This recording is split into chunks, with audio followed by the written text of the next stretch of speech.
आजच्या सादरीकरणात आपण ऐकणार आहोत प्रसिद्ध कवी भा. तांबे यांच्या जन पळभर म्हणतील हाय हाय या कवितेत जीवनाचे अंतःकरण, अनित्यतेचे सूक्ष्म दर्शन आणि शांततेच्या शोधाची भावना वाऱ्याप्रमाणे मखमली शब्दात मांडलेली आहे. मी जाता राहील, कार्य काय, सूर्य तळपतील, चंद्र झळकतील, तारे आपुला क्रम आचरतील, असेच वारे पुढे वाहतील, होईल काही का अंतराय. जगणं म्हणजे एक अनवरत प्रवास. सूर्य उगम होतो, चंद्र आपली चांदणी पसरवतो, ताऱ्यांचं नित्यक्रम आम्हाला आठवत राहतो. मी कुठेही जावो, हे नियम आणि वारा हेच कायम राहतील.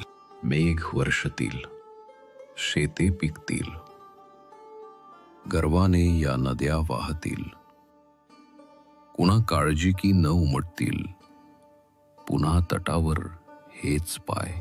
कोणतीही काळजी, कोणतेही शंका, माझ्या अनुपस्थितीतही जिवंत राहतील.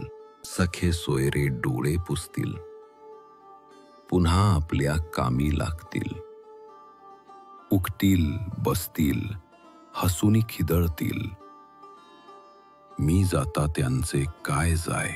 माझ्या अनुपस्थितीतही डोळे आपली ओलसर आठवण पुसतील. माझ्या जाऊन जाण्याचा अर्थ केवळ एक क्षणभराचा विराम आहे. रामकृष्णही आले गेले, तयाविन जगका ओसची पडले, कोणी सदोदित सूतक धरिले, मग काय अटकले मजशिवाय. अशा जगास्तव काय कुढावे, मोही कुणाच्या का गुंतावे, हरिदूता का विन्मुख व्हावे, का जिरवू नये शांतींत काय. मी हळूच विचारतो, हे जग फक्त क्षणांची एक सांगता आहे. तयाचं रंज आणि सुख आपण अंगीकारावं. मोह, द्वेष, क्रोध, अंधश्रद्धा यात अडकून राहायची गरज नाही.